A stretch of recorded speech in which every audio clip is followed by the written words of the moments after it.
here in this option 3. That's where we do stuff. Okay, the last option is, I have clients that are like, Mark, I got a lot of real estate. Man, just don't know how deep I want to get. Is this going okay? You loving it? Feeling it? Okay. Sorry, let me just say it, and then you got to study up on this. When I have clients that have a lot of real estate up here, it's not so much protecting the real estate from one another. It's also protecting the real estate from you. You know, that's deep. So, in Illinois, it's a foreclosure LLC state, which kind of sucks. So let's say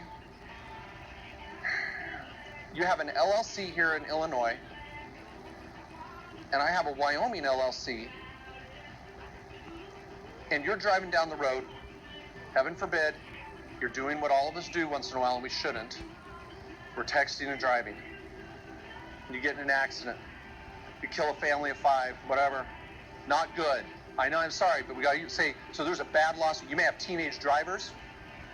There's an accident every minute. There's an accident somewhere, right? And we don't. So someone comes after you. Can they get in your LLC in Illinois and go after your properties? Yes. They can force you to foreclose to get the money out of your LLC to pay the debt for you being texting and driving. Being an idiot, texting and driving. You're like, hold on, I set up the LLC to protect my properties. No.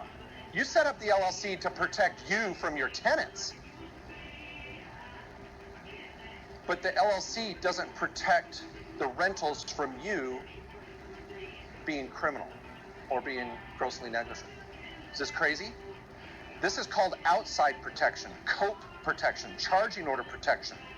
So when my clients start to get a lot of real estate wealth, and you're going to see this at seminars where people sell it to everybody, we'll sometimes put a second entity between you and your Illinois LLC.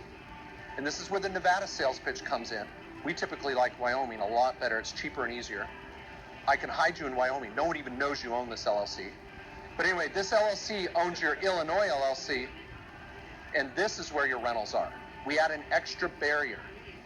So in our 4 options, one thing I'll do for my higher net worth clients, and some of you may have $1 million worth of rental property, I'll set up a holding company, and it's a COPE entity that owns your other LLCs that may have subs. You may have multiple LLCs. It was in Newsweek, they were showing Donald Trump's, he owns like 3 or 4 jets. He had 13 LLCs between him and the jet. Crazy. I have clients with 25 LLCs or more, but they've got $3 million worth of real estate. But I don't go out on this, with my clients on the phone or speaking saying, oh, everybody needs to be here. There's companies that do. And they oversell this. And they come to my office and go, Mark, I've got 3 LLCs. What do I do? How many rentals do you have? 1. So, here's the point. This is kind of cool, and it gets sexy, and I have a chapter in my book on this. But you're going to start out here in kind of the basic LLC, and we're going to graduate you and bring you along. We want to have an annual meeting once a year. You want to meet with your insurance agent once a year. You want to meet with your attorney once a year and go, hey, Mark, let's review my asset protection plan. I want to pull out your tax return, see how it's going. Wouldn't that be novel? Great idea, right? Just once a year. And we can, and so just think of an asset protection plan as it's going to grow with you. We don't go out and buy a pair of jeans that are too small. We buy a pair of jeans that fit. And then we maybe lose some weight, work into a new pair. But let's buy an asset